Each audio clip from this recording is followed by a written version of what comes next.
নমস্কার, ভারত টিভিতে আপনাদের স্বাগত। এই মুহূর্তে আপনাদের সাথে রয়েছে আমি রাধা মাধব। শুরু করছি আজকে ভোটের সাফ কথা। আমরা সবাই জানি আজকে দ্বিতীয় পর্যায়ে বিধানসভা নির্বাচন চলছে আমাদের রাজ্যে, অর্থাৎ দ্বিতীয় পর্যায়ে বা শেষ পর্যায়ে। এই পর্যায়ে ভোটের বিষয়ে কিভাবে ভোট নির্বাচন হচ্ছে, মানুষ কতটুকু তার গণতান্ত্রিক অধিকার প্রয়োগ কিভাবে করছে, এই সব বিষয় নিয়ে আমরা আলোচনায় আসব। আজকে আমাদের এই আলোচনায় হাজির হয়েছেন আমাদের সাথে বিজেপির মুখপাত্র কেশবানন্দ পাল মহাশয়। কেশবদা, আপনাকে স্বাগত ভারত টিভিতে। আর রয়েছেন কংগ্রেসের মুখপাত্র রথীন কুমার দেব মহাশয়। রথীনদা, আপনাকে স্বাগত। নমস্কার। আজকে 7টি জেলায় 142টি কেন্দ্রে বিধানসভা নির্বাচন চলছে। তো কেশবদা, আপনার কাছে প্রথমে আসব যে প্রথম দফায় আমরা দেখেছি যে নির্বাচন কমিশনকে কিন্তু সবাই মার্কস দিয়েছেন। 100-র মধ্যে কেউ 90 দিয়েছেন, কেউ 95 দিয়েছেন, কেউ 80 দিয়েছেন। তো আজকে এখনও পর্যন্ত যে নির্বাচন চলছে তাতে কিন্তু বড় কোনো অপ্রীতিকর বা অশান্তি আমরা দেখতে পাইনি। তো সেই ক্ষেত্রে সবথেকে বড় হচ্ছে মানুষ নিরাপদে ভোট দিচ্ছে, এটা আমাদের কাছে আনন্দের বিষয়। তো এই বিষয় নিয়ে আপনাকে যদি বলা হয় এখনও পর্যন্ত আপনি নির্বাচন কমিশনকে কত মার্কস দেবেন? দেখুন, বিগত 15 বছর ধরে যে ধরনের ভোট দেখেছি, নির্বাচন কমিশন তখন যারা ছিলেন তারাও চেষ্টা করেছেন, তারা প্রয়াস করেছেন। কিন্তু মাননীয় মুখ্যমন্ত্রী যে আমাদের বিগত মুখ্যমন্ত্রী যে মমতা ব্যানার্জির তার যে ভূমিকা, তারাও হয়তো সেটা বুঝে উঠতে পারেনি যে এতটাই ভোটে গসিপিং করা যায়, এতটাই ভোটে লুটপাট করা যায়, এতটাই ভোটে র্যাগিং করা যায়, এতটাই ভোটে ছাপ্পা করা যায়। এটা মমতাকে বুঝতে লেগে গেল নির্বাচন কমিশনের। আর প্রতি ক্ষেত্রেই নির্বাচন কমিশনের বিরুদ্ধে উনি কোর্টে যেতেন।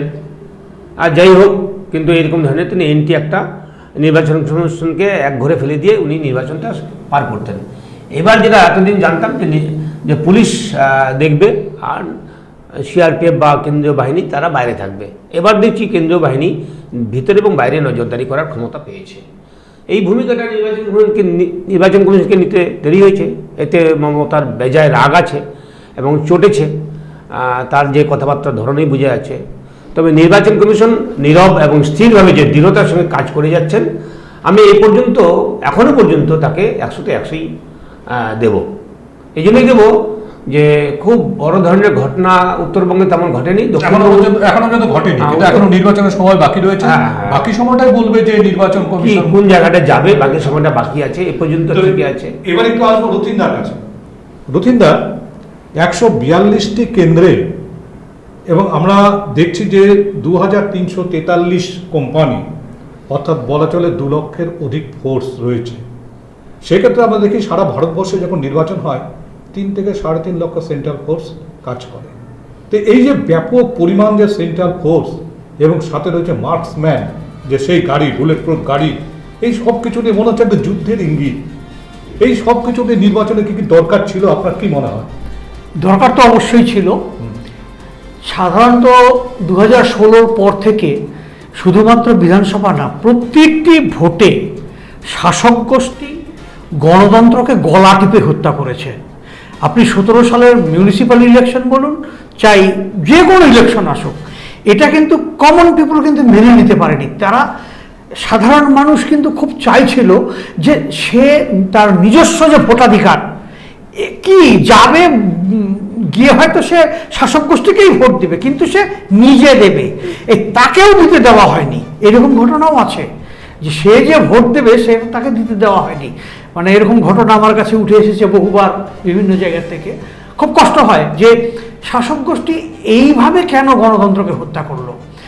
আর আরও মজার জিনিস হচ্ছে যে কথাটা পরবর্তীকালে বর্তমান মুখ্যমন্ত্রী বিভিন্ন সভাতে বলেছেন, তিনি নিজে বলেছেন যে আমি অ্যান্টি সোশ্যাল পুষি, আমি তাদের জন্ম দিই।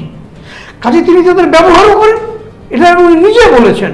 তো কাজেই এটা সত্যি কথা বলতে কি, পশ্চিমবঙ্গ সরকারের আমার মনে হয় আরও করা হওয়া উচিত ছিল এই নির্বাচন কমিশনে, আরও করা।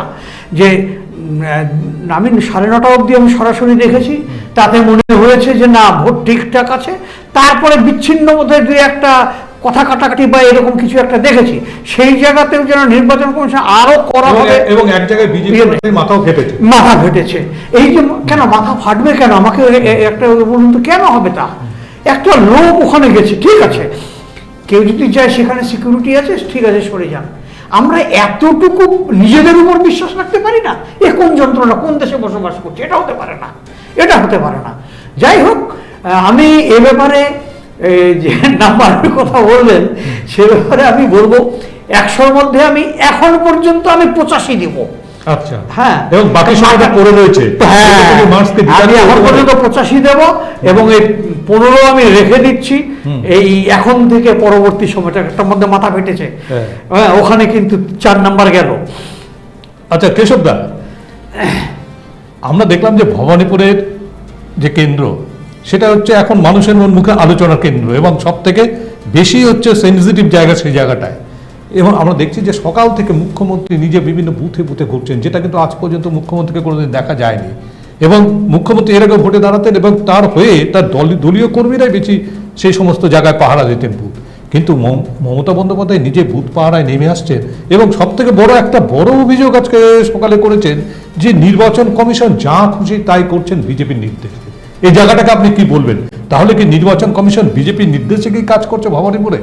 দেখুন, বিষয় হলো মমতা যখন আগে বলতেন যে এরা কদিন, ভোটের পরে তো আমি, এই ভয়ে অনেক সময় অনেকে স্টেপ নিতে পারতো না। এবার যখন পুলিশ প্রশাসন ঠিকভাবে নির্বাচন কমিশনের হয়ে কাজ করছে, বলছে, তার ভাইকে পর্যন্ত বলছে যে এখানে 5 জন কেন, এখানে 5-7 জন কেন, এখান থেকে 4 জনের বেশি রাখা যাবে না, তাকে তুলে দিল। তখন তো মমতার মুখে এই কথা হবে যে তো অবাক যে আমার উপরে এইভাবে কথা।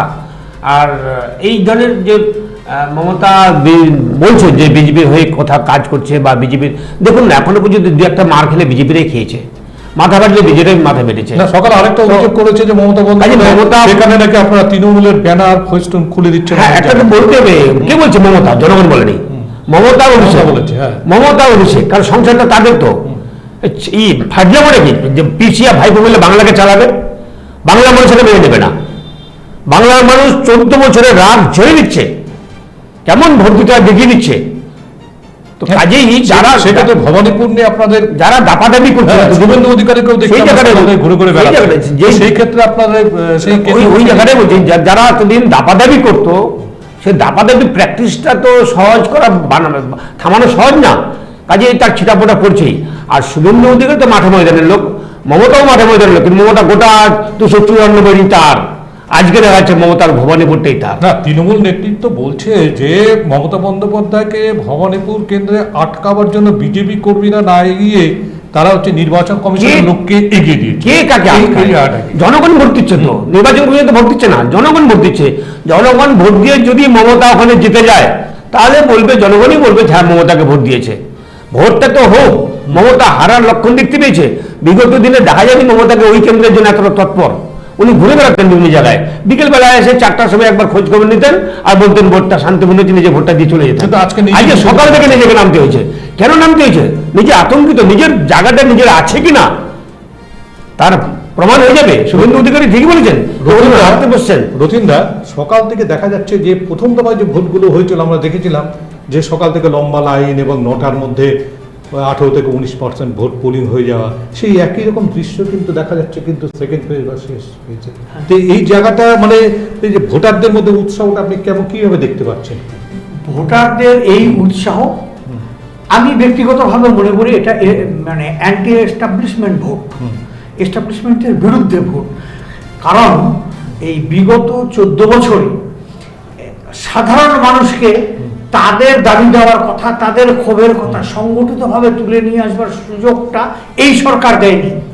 মানুষ শুধুমাত্র খেয়ে পরে বেঁচে থাকবে তা নয়, তারা তাদের চিন্তার যে অধিকার, বলার যে অধিকার, সেটাকে ওরা প্রকাশ করতে চায় এবং সেটা অবশ্যই আপনার শালীনতা বজায় রেখেই হবে, এটা হওয়া উচিত। তো সেই জায়গাটাকে ওরা বন্ধ করে রেখেছিল, এটা ঠিক হয়নি। কারণ মানুষ কিছু বলতে চায়, মানুষকে বলতে দিতে হবে।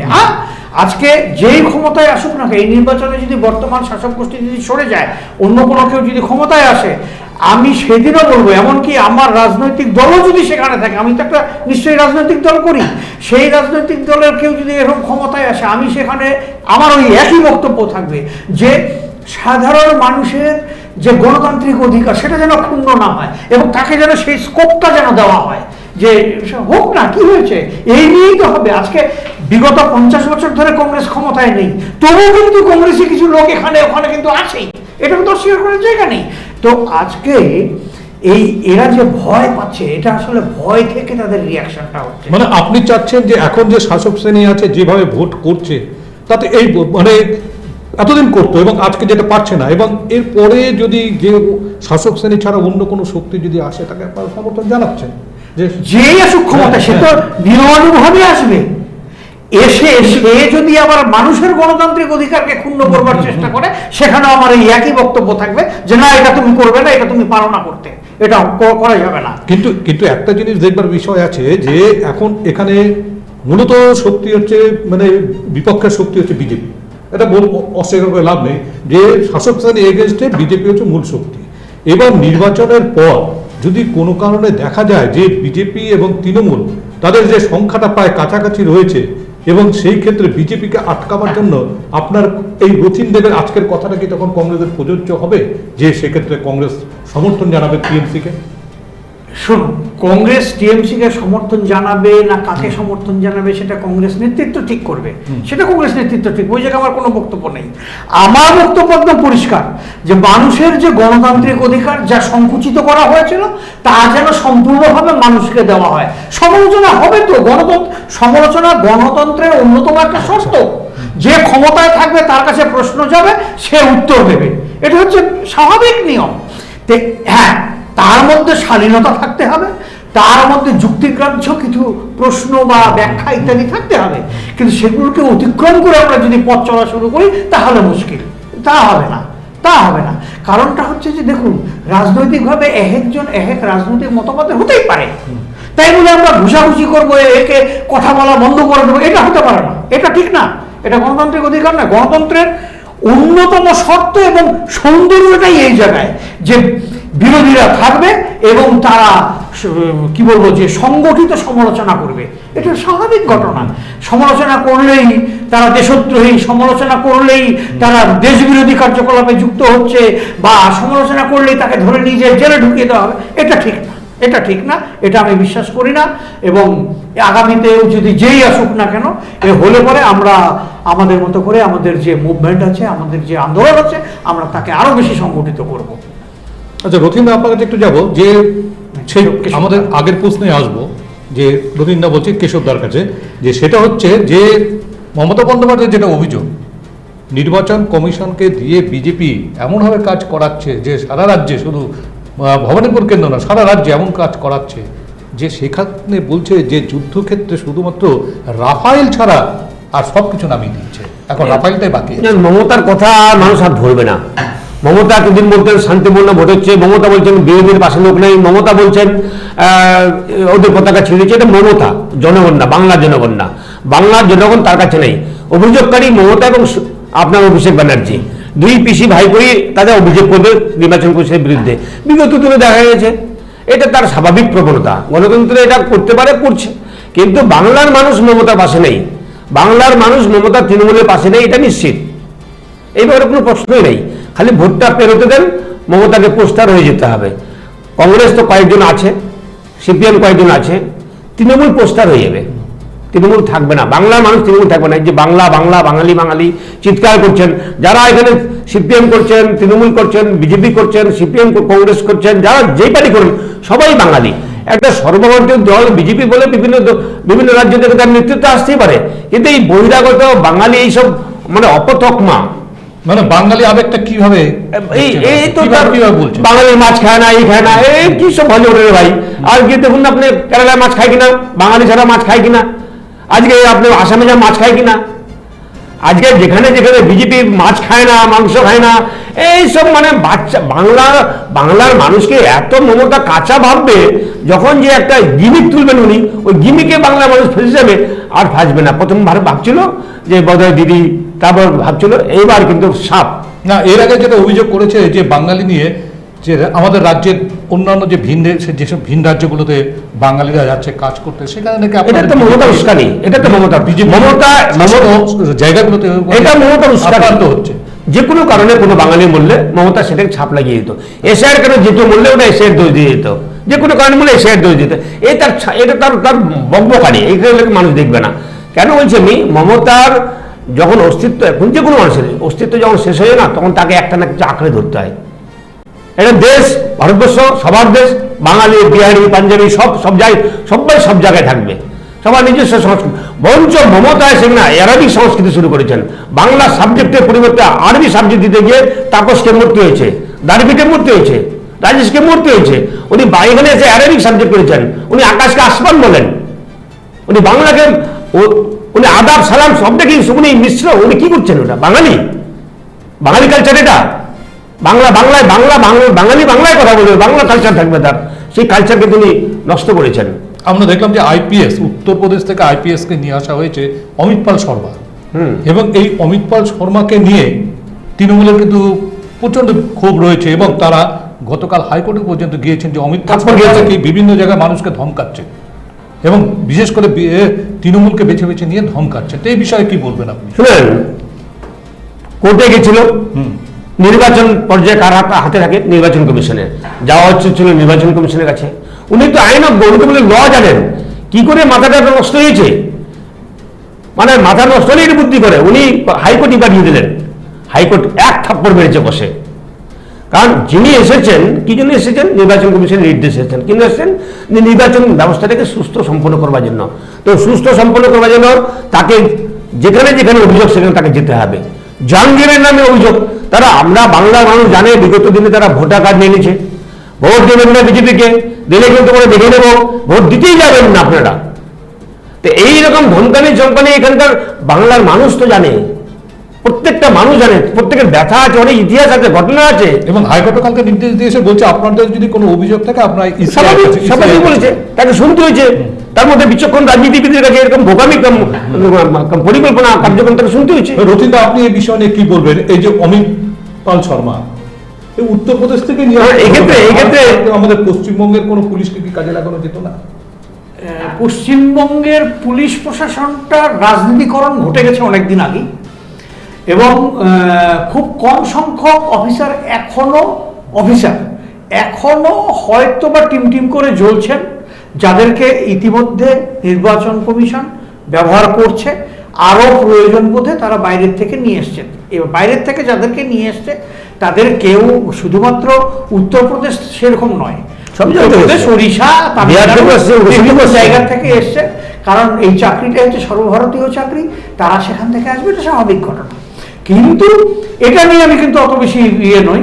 কিন্তু আমার বক্তব্য হচ্ছে যে ইলেকশন কমিশনের এত কড়া ব্যবস্থা নিতে হচ্ছে কেন? এটা হচ্ছে অন্যতম কারণ যে বিগত নির্বাচনে আপনি বিগত যে গেছে পার্লামেন্ট ভোট, সংসদীয় ভোট, সেই সংসদীয় ভোটের চিত্রগুলো চিন্তা করুন তো। ঠিক এই মুহূর্ত পর্যন্ত বেশ কয়েক জায়গায় কয়েকটা লাশ পড়েনি, কিন্তু বড় ধরনের গন্ডগোল হয়েছে। শুধু গন্ডগোল না, মানে লোককে ভোট দিতে যাওয়া যেতে দেয়নি, পৌঁছতে দেয়নি, তোমাদের ভোট হয়েছে তোমরা ফিরে যাও। কারা করেছে এটা? শাসক গোষ্ঠী করেছে। শাসক গোষ্ঠীর প্রতি আঙুল তো শাসক গোষ্ঠীকে তো তাহলে একটা কোনো না কোনো ভাবে তো থামাতে হবে। তো থামানোর জন্য যে তারা যে ব্যবস্থা চেয়েছে সেই ব্যবস্থাই হয়েছে, কোনো অসুবিধা নেই। তবে হ্যাঁ, এটা আগামী দিনে কিন্তু আরো বেশি কড়া ব্যবস্থার মধ্য দিয়েও আমার মনে হয় অন্যান্য যে নির্বাচনগুলো আসবে সেক্ষেত্রেও এরকম কড়া ব্যবস্থা নেওয়া দরকার, যাতে করে মানুষ তার গণতান্ত্রিক অধিকার সুষ্ঠু এবং স্বাস্থ্যসম্মতভাবে যেন প্রয়োগ করতে পারে। এটা হচ্ছে অন্যতম শর্ত। আচ্ছা কেশবদা, এই যে নির্বাচন চলছে এবং আমরা দেখছি যে প্রথম ধাপে যে নির্বাচনটা হলো তখন যে মানুষের যে একটা ফ্লো, ভোট দেওয়ার জন্য এগিয়ে আসছে মানুষ, আজকে কিন্তু সেটাই দেখতে পাচ্ছি। এই পিছনে কারণগুলো যদি আপনাদের মোটামুটি কি মনে হচ্ছে, কি জন্য মানুষ এত উৎসাহ নিয়ে এবার এগিয়ে আসছে?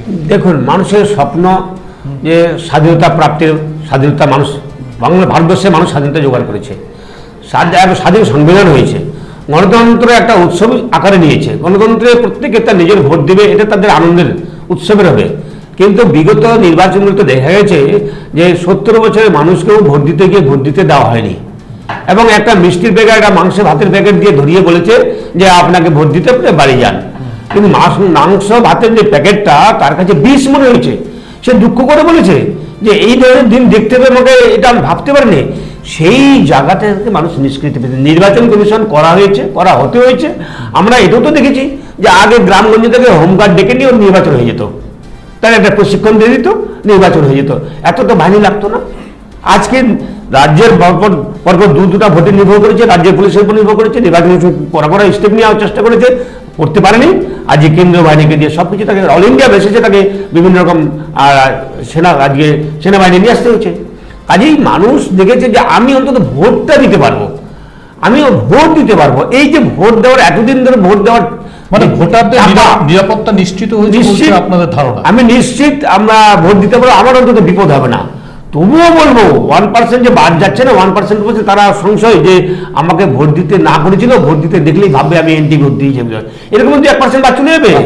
কারণ বলেছে বাড়িতে বলে কি আপনি ভোট দিতে যাবেন না, তাও আমি যাচ্ছি, আমাকে দেখবে মানুষ। আচ্ছা রতিনদা, প্রথম দফায় আমরা দেখলাম যে 93% ক্রস করে গেল আমাদের প্রথম ফেজের ভোট। হ্যাঁ, আচ্ছা, এত ভোট কিন্তু আজ পর্যন্ত মানে রেকর্ড, স্বাধীনতার পরে কোনোদিন হয়নি। এর পেছনে যেমন কেশবদা বললেন যে মানুষ একটা নিশ্চিত একটা নিরাপত্তা বুঝেছেন, ভোট দিতে গিয়েছেন, পাশাপাশি একটা আতঙ্ক কি কাজ করেনি এসআইআর, যে এই ভোট যদি আমি না দিই, যে মানুষের মনে ভয় ধরেছে যে এর পরবর্তীতে আবার যখন এসআইআর হবে আমি ভোটটা না দিলে আমার নামটাও কেটে যাবে লিস্ট থেকে, এরকম কি কোনো আতঙ্ক ছিল কি? না, এরকম একটা বিষয় ছিল না তা নয়। বিশেষত গ্রামীণ এলাকাতে এই বিষয়টা আরো বেশি কাজ করেছে, যে না ভোটটা দিতে হবে, না হলে এত পরিযায়ী শ্রমিক তারা ছুটে আসতো না। এবং শুধু তাই নয়, গ্রামীণ এলাকা বলবো কেন, আরবান এরিয়াতেও বহু মানুষ তারা দিয়েছে। তার চাইতে বড় কথা যে ভোট দেবার যে এই যে গণতান্ত্রিক অধিকার প্রয়োগের যে আনন্দ, সেই আনন্দটা তারা ফিল করবার জন্য আরো বেশি করে এগিয়ে গেছে আর কি, এখানে উপস্থিত হয়েছে। আর 93% যেটা আমরা দেখছি, বেসিক্যালি অন্যান্য ভোটের তুলনায় 10% ভোট বেশি হয়েছে। ওই চিত্রটা কিন্তু প্রায় একই রকম, কারণ কিছু সংখ্যক এসআইআর বাদ গেছে, তো সেই ভোটটাই রয়েছে। কিন্তু 80%, আমার ব্যক্তিগত ধারণা 65% অতিক্রম করে গেলেই না সেই ভোটটা কিন্তু অ্যান্টি এস্টাবলিশমেন্ট ভোট হয়। এটা আমরা আগে উল্লেখ করেছি এবং দেখেছি, আমি এর আগে উল্লেখ করেছি 65% অতিক্রম করে গেলেই সেটা কিন্তু অ্যান্টি এস্টাবলিশমেন্ট। এবং সেই জায়গাটায় এই এবারকার যে ঝড়ো ব্যাটিং আর কি ভোটারদের, এবার ভোটাররা ব্যাটিং করছে আর কি, এই ঝড়ো ব্যাটিংয়ে কিন্তু যে পরিমাণে ছক্কা হচ্ছে, তাতে কে যে কখন কোথায় কে ছিটকে যাবে তার কিন্তু ঠিক ঠিকানা নাই। কাজে এটা একটা ভালো দিক, আমার তো মনে হয় যে খুবই ভালো দিক। এবং মানে কেউ বলতে পারবে না। আর একটা জিনিস দেখুন, বর্তমান শাসক গোষ্ঠী এই যে কণ্ঠরোধের যে কথাটা বললাম না, এরা বিরোধীদের কখনো সহ্য করেনি। সহ্য না করার দরুন দেখুন, কংগ্রেসের এমএলএ ছিল মানস ভূঁইয়া, বাইরন বিশ্বাস, এইরকম এক গাদাকে মিথ্যে মামলা ইত্যাদি দিয়ে তুলে এনেছে। এমনকি বর্তমান যে আমাদের এখানে যে বিরোধী দল আছে, তাদেরও কিন্তু একগুচ্ছ এমএলএকে কিন্তু ওরা কিন্তু তুলে নিয়েছে মিথ্যে মামলা দিয়ে, যেটা এই সরকারের করাটা একেবারেই উচিত হয়নি, যার ফল তারা এখন ভোগ করছে। কারণ গণতান্ত্রিক প্রক্রিয়ার মধ্যে এই ধরনের কাজ চলে না, এটা করতে নেই। বিরোধীদেরকে ছেড়ে দেওয়া দরকার, তারা বলুক না, বলতে দিতে হবে। তো একটা ছোট্ট ঘটনা বলি আপনাকে, যে আমাদের রায়গঞ্জের যিনি তৃণমূল কংগ্রেসের যিনি এবারকার প্রার্থী, তিনি বিজেপিতে ছিলেন, তিনি পিএসসি পাবলিক অ্যাকাউন্টস কমিটির চেয়ারম্যান হলেন। চেয়ারম্যান যেদিন হলেন তার আগের দিন বা দু একদিন আগে তিনি শাসক গোষ্ঠীর সদস্য পদ নিলেন। মজার ব্যাপার, বিধানসভায় দাঁড়িয়ে স্পিকার বলছেন না আমি তো দেখিনি। অর্থাৎ মিথ্যাচারিতাটা কোন জায়গায় গিয়ে কোন লেভেলে পৌঁছেছে এটা কিন্তু এরা কিন্তু হাতে কলমে করে দেখিয়েছে। এটা কিন্তু উচিত হয়নি, তার ফল কিন্তু এখন ভোগ করছে। মানুষকে বোকা হবার কিছু নেই, মানুষ কিন্তু বোঝে, মানুষ জানে যে আজকে আমি এখানে বসে বলছি, আমি কিছুদিন আগেও আমি বলেছি যে কংগ্রেস যদি সরকার গঠন করে আমি কিন্তু আশ্চর্য হব না, হয়তো খারাপ লাগে না, আমি কিন্তু আশ্চর্য হব না। এই কারণে আশ্চর্য হব না যে পশ্চিমবঙ্গে যারা ভাবছে যে কংগ্রেসের তো কোনো সংগঠন নাই, ভুল ধারণা। কংগ্রেসের সংগঠন কোন জায়গায় কিভাবে আছে ওটা আমি কংগ্রেসী হয়েও আমিও হয়তো বলতে পারি না। কারণ কেশবদা, যেটা রথীনদা বলছে যে আপনি এই বিষয়ে কি বলবেন, যে কংগ্রেস কিন্তু রাজ্যে একটা প্রধান শক্তি হয়ে চলে আসতে পারে, এই বিষয়ে আপনি কি বলবেন? আসুক না, আপত্তি কোথায়? রাজনৈতিক ক্ষেত্রে তৃণমূল বিদায় নেবে। বিগত দিনে কংগ্রেসের সুষ্ঠু গণতান্ত্রিক প্রক্রিয়ায় এটাই সম্ভব। বিগত দিনে কংগ্রেসের শাসন দেখেছে বাংলা, সিদ্ধার্থ শঙ্কর রায় অত্যাচারের আমল দেখেছে বাংলা, সিপিএম এর রাজত্ব দেখেছে 34 বছরের পরে। সিপিএম এর যে 34 বছরের যে ঘূর্ণল শেষের দিকটা, সেটা বাংলা দেখেছে। মানে বাংলা এখন বিজেপিকে দেখতে বাকি, তৃণমূলকে বাংলা দেখেছে, এবার বিজেপি আসছে। বিজেপিকে 5 বছর বাংলা দেখুন, বিজেপির বাংলা মানুষের মোহ একটা তৈরি হবে যে বিজেপি অন্যান্য রাজ্যে কত সুন্দর করছে, বাংলা ডবল ইঞ্জিনের সরকার অনেক ভালো কিছু করতে হবে, বাংলার সংস্কৃতি হিত ভালো কি হবে, সোনার বাংলা তৈরি হবে। আপনাদের যেটা একটা তো পলিসি আছে, আপনারা এখন থেকে একটা চিন্তা ভাবনা করছেন যে বাংলায় কি কি পরিবর্তন একটা হচ্ছে, আমরা যেটা বিষয় অন্তর্দয় একটা বিষয় আছে যে লাস্ট ম্যান বলে, ওটাকে বলা হয় যে একাত্ম মানব দর্শন। আমাদের যে দর্শন একাত্ম মানব দর্শন, মানে মানুষের মধ্যে একাত্ম দর্শন অনুভব করা, প্রত্যেকের জন্য সমান বিকাশ, সমগ্র বিকাশ, হোলিস্টিক ডেভেলপমেন্ট। আমরা হোলিস্টিক, আজকে আপনি যেখানে আছেন সেখান থেকে আপনি আপগ্রেড, আর উনি যেখান থেকে সেখান থেকে তার আপগ্রেড হবে।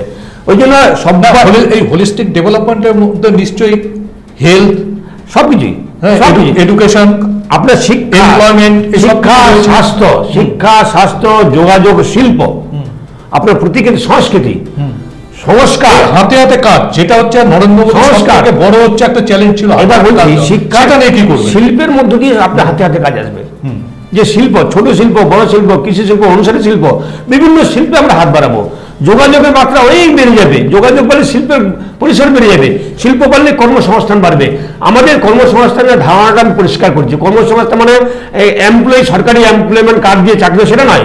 কর্মসংস্থান একটা শিল্প হলো, সেখানে 2000 নিয়োগ হলো, ওইখানে শিল্প, আপনি একটা শিল্প করার সুযোগ পাবেন, আপনার শিল্প করার সুযোগ দেওয়া হবে, স্টার্ট আপের মধ্যে দিয়ে হোক, বিভিন্ন কিছুর মধ্যে দিয়ে হোক। আপনাকে এই শিল্পের যে ইনফ্রাস্ট্রাকচারের মধ্যে ওয়ান অফ দেম যেটা বলে যে রোড কমিউনিকেশন, সেটা তো তৃণমূল অনেকটাই করে রেখেছে না। এবার দেখুন, আপনি সর্বভারতীয় ক্ষেত্রে দেখুন, সর্বভারতীয় ক্ষেত্রে যোগাযোগের ক্ষেত্রে কেন্দ্র সরকারের পরিকল্পনার বাইরে নেই। আজও প্রধানমন্ত্রী গ্রাম সড়ক যোজনার কথা সবাই বলছে, সেটাকে যে নামে এখন চালাক।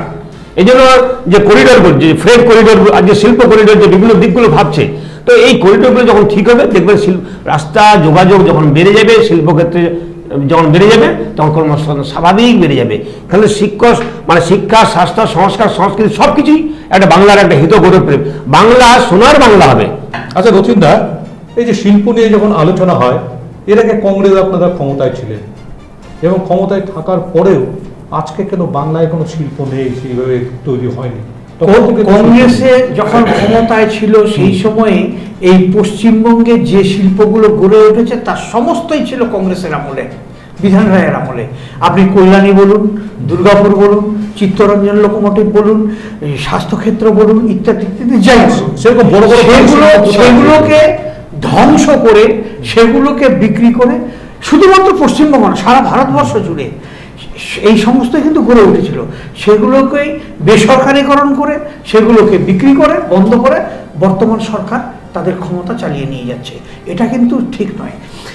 আজকে শুধু পশ্চিমবঙ্গ না, সারা ভারতবর্ষের যে শিল্প কারখানার কথা বলুন, তা কিন্তু সমস্তই কংগ্রেস আমলে তৈরি করা, একটা অন্য আমলে তৈরি। আপনি বলুন আমাকে যে অমুক সংস্থাটা এই সময় তৈরি হয়েছে, অমুক সময়। একসময় আমরা দেখি হুগলি নদীর ডুপার শুধুমাত্র পাঁচ শিল্পের জন্য ছিল, এখন সমস্তগুলো বন্ধ হয়ে যাচ্ছে। বন্ধ হয়ে যাচ্ছে সরকারের ভুল নীতির জন্য। এবং যে সরকার ক্ষমতায় এসেছে, বিশেষত বাম সরকারের আমল থেকে এই ঘটনাটা বেশি ঘটেছে, সেটা হচ্ছে কি তোলাবাজ রায়ের মধ্যে ঢুকে গেছে, যে কোনো আয় তোমাদের চাঁদা দিতে হবে। সব জিনিসের একটা সীমা আছে, সীমাটা অতিক্রম। তারা এবার যে একজন শিল্পপতি, সে যখন দেখবে যে তার অর্থনৈতিক ব্যবস্থাটা এইভাবে ধসে যাচ্ছে, সে থাকবে কেন? ওয়ান ফাইন মর্নিং সে বন্ধ করে দেবে। এটাই হয়েছে, আর কিচ্ছু হয়নি। তবে হ্যাঁ, পশ্চিমবঙ্গে এই যে উনি চাকরির কথাটা বললেন, কর্মসংস্থান, এটা হচ্ছে একটা আড়াল আমার মনে হয়। এই আড়ালটা না নামায় ভালো। তাতে করে হয় কি, আপনি জানেন পশ্চিমবঙ্গের শিক্ষা ব্যবস্থার হাল কি? সারা পশ্চিমবঙ্গে যে সমস্ত সরকারি, এটা বাম আমলে তৈরি হয়েছিল, গ্রন্থাগার আন্দোলন তৈরি হয়েছে, এটা বাম আমল। আমি এই জায়গাটায় বাম আমলকে আমি খুব ইয়ে করি, রেসপেক্ট করি, যে তারা এই মানুষের এই জায়গাটাকে, চেতনার জায়গাটাকে ডেভেলপ করেছিল। গ্রন্থাগার আন্দোলন একটা আন্দোলন সৃষ্টি করেছিল। সমস্ত গ্রন্থাগারগুলো এই মুহূর্তে বন্ধ, কোনো ছেলে মেয়ে পড়তে যায় না, তাদেরকে বের করে দেওয়া হয়েছে, এবং গ্রন্থাগারগুলো সিম্পলি তামাশাবে মেরে দিয়ে ফেলে রাখা হয়েছে। প্রাইমারি স্কুলগুলো সিম্পলি বন্ধ করে দেওয়া হচ্ছে, শিক্ষক নেই। শুনুন, কেন করা হচ্ছে জানেন? এরা একটা বৃহৎ ষড়যন্ত্রের অংশীদার হয়ে পড়েছে বলে আমি এখন মনে করছি। মানুষের মনন এবং চেতনার জায়গাটাকে যদি সিল করে দেওয়া হয়, এরা আর যাই করুক, এরা প্রতিবাদ করবে না, এরা তাদের প্রশ্ন তুলবে না শাসক গোষ্ঠীর কাছে। সেই জায়গাটাকে বন্ধ করে দেওয়া হচ্ছে, আর আমি তার তীব্র প্রতিবাদ করি। এটা হওয়া দরকার যে গ্রন্থাগার, শিল্প, এই শিক্ষাক্ষেত্র এবং স্বাস্থ্যক্ষেত্র, এগুলো তো প্রাইমারি ডিমান্ড, এগুলোকে তো ডেভেলপ করতে হবে। অথচ এই সরকার এই জায়গাগুলোকে বন্ধ করে দিয়েছে, এবং এই যে ক্ষেত্রগুলো আছে, এখানে কোনো লোক নেই। যারা ছিল রিটায়ার করে গেছে, নতুন কোনো লোক নিয়োগ করা হয়নি। উদ্দেশ্যমূলক ভাবে একটা জাতিকে শেষ করে দেওয়া হচ্ছে, এবং সেটা করছে দুর্ভাগ্যজনক ভাবে এই পশ্চিমবঙ্গের সরকারই করছে। আচ্ছা কেশব দাস, যদি এই ভোটে বিজেপিকে মানুষ আশীর্বাদ করে, তাহলে যেটা আপনাদের একটা কর্মসূচি রয়েছে যে স্বাস্থ্য, শিক্ষার উন্নয়ন, শিল্পের বিকাশ, এবং সেই ক্ষেত্রে বিশেষ করে উত্তরবঙ্গ যে অবহেলিত স্বাস্থ্যের দিক থেকে, এখানে ভালো হসপিটাল নেই, ভালো মানে স্পেশাল সুপার স্পেশালিটি টাইপের বড় হসপিটাল গ্রামে গঞ্জে কোথাও নেই। তো সেই বিষয়ে আপনাদের কি, আমাদের এইমস নিয়ে কতটুকু চিন্তা? আমাদের ম্যানিফেস্টোতে উল্লেখ আছে আইআইটি, আইআইএম এবং আপনার এইমস উত্তরবঙ্গে এই যে আমাদের দাবি আছে, তা ম্যানিফেস্টোতে প্রকাশ করা হয়েছে। ওই জন্য এটা উদাহরণ আছে, ভারতবর্ষের বিভিন্ন রাজ্যে, অনেক রাজ্যে আছে দুটো এইমস আছে। ওই যে উত্তরবঙ্গে দুটো এইমস হবে, এটা আমরা একদম আশাবাদী বিজেপি ক্ষমতায় আসলে। এবং এটা আপনার ম্যানিফেস্টোতে রয়েছে। এটা একটা কথা বলি, একদম যে দেখুন, আইআইটি হলো কি হলো, সেটা যেমন অবশ্যই এটা হলে মঙ্গল, তার চাইতে প্রাইমারি এবং মাধ্যমিক শ্রেণী, এই সেকেন্ডারি শিক্ষা ব্যবস্থা, এই দুটোকে বেশি রাইট টু এডুকেশন অ্যাক্ট 2020 যেটা আমাদের পাস হয়েছে, সেই রাইট টু এডুকেশন অ্যাক্ট যখন হবে না, তখন আপনার 3 বছর থেকে কি করে আপনার লার্নিং প্রসেস কি করে যাবে, এডুকেশন পলিসি কি হবে, এডুকেশন টেকনোলজি কি হবে, হলিস্টিক বিকাশের যে পরিকল্পনা, সেটা ভারতবর্ষের যে শিক্ষা ব্যবস্থার, অখণ্ড শিক্ষা ব্যবস্থার মধ্যে সেটা যুক্ত করা আছে আমাদের, যেটা রাইট টু এডুকেশন অ্যাক্ট আমাদের পাস হয়েছে, এনইপি বলা হচ্ছে যেটাকে। ওই জন্য এটা স্বাভাবিক। দেখুন, আপনি আমি ওই ডক্টর বিধানচন্দ্র রায় এবং প্রফুল্লচন্দ্র ঘোষ, ওই শ্রদ্ধা, তারা স্বাধীনতার আন্দোলনের সময় তারা কংগ্রেস ক্ষমতায় বসে, তাদের প্রতি আমি শ্রদ্ধা রাখছি। কিন্তু তার পরবর্তী যে কংগ্রেসকে চলে যেতে হবে কেন?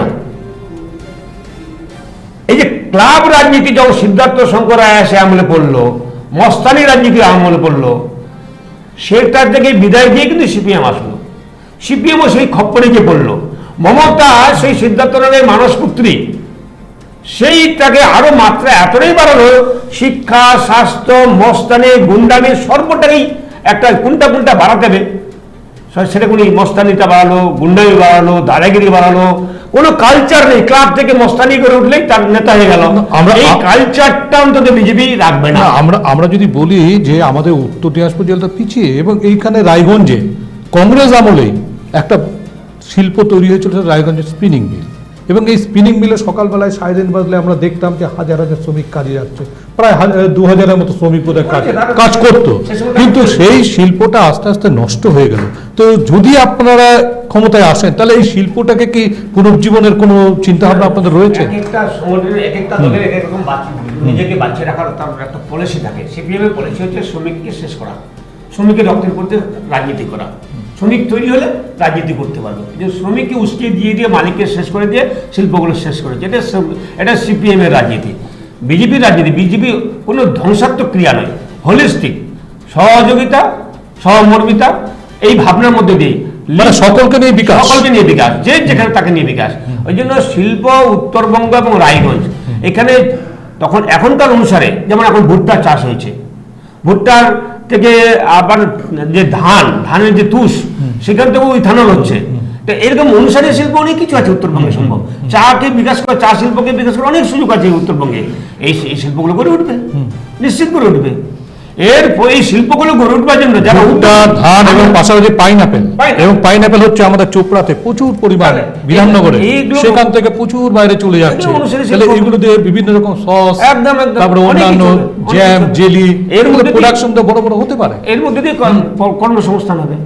আমি একটা কথা বলে দিই কেশবদার জন্য, যে উনি যে বললেন না যে গুন্ডামি, ওই ক্লাব রাজনীতি ইত্যাদির জন্য সরকার বদল হয়েছিল, সরকার সেই জন্য বদল হয়নি। সরকার বদল হয়েছিল সেই সময়ে মানুষ তার গণতান্ত্রিক অধিকার প্রয়োগ করতে পেরেছিল বলেই সরকার চেঞ্জ হয়েছিল, এক। আর দুই, না এটা স্বাভাবিক, প্রয়োগ তো হতেই হবে, এটা মৌলিক কথা, এটা মৌলিক, প্রয়োগ তো হতেই হবে। এমন একটা মুখ্যমন্ত্রী যিনি তার মন্ত্রিত্বের সময় তার মন্ত্রিসভার বিরুদ্ধে, তার মধ্যে আতঙ্ক মুখ্যমন্ত্রী ছিল না, মমতার থেকে কোনো অংশে আতঙ্ক সে ছিল না, তার মন্ত্রিসভার বিরুদ্ধে অভিযোগ আসার দরুন তিনি কিন্তু একটা কমিশন গঠন করেছিলেন বিচার করবার।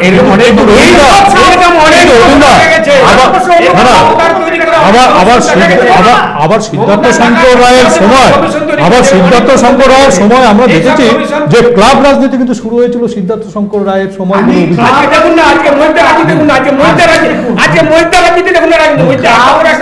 বরিষ্ঠ নেতা, এত বড় দমদার নেতা মহিলা আমাদের, যিনি কংগ্রেস থেকে তৃণমূলে যাননি, আমরা তাকে স্যালুট করি।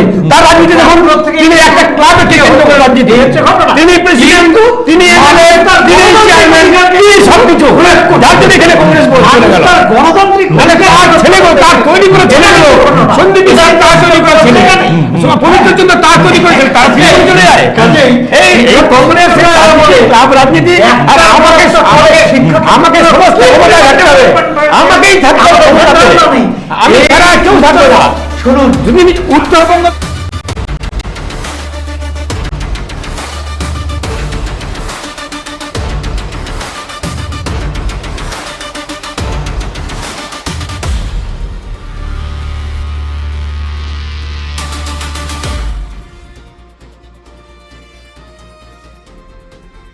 উকি মারেন কেন কর্তা? বড় মাছের স্বাস্থ্য দেখে শরীর খারাপ লাগে বুঝি? আরে মাছেরা বলছে, এবার থেকে আপনার মাছেদেরও দিন Kalyani premium floating fish feed. ঘরের লক্ষ্মী আজই ঘরে আনো Kalyani premium floating fish feed, ভাসমান খাদ্য। চোখের সমস্যা বাড়ার আগেই আজই আসুন জীবন রেখা হসপিটাল, আপনার পরিবারের নতুন ভরসা। আপনার স্বপ্ন এবার আপনার শহর রায়গঞ্জে।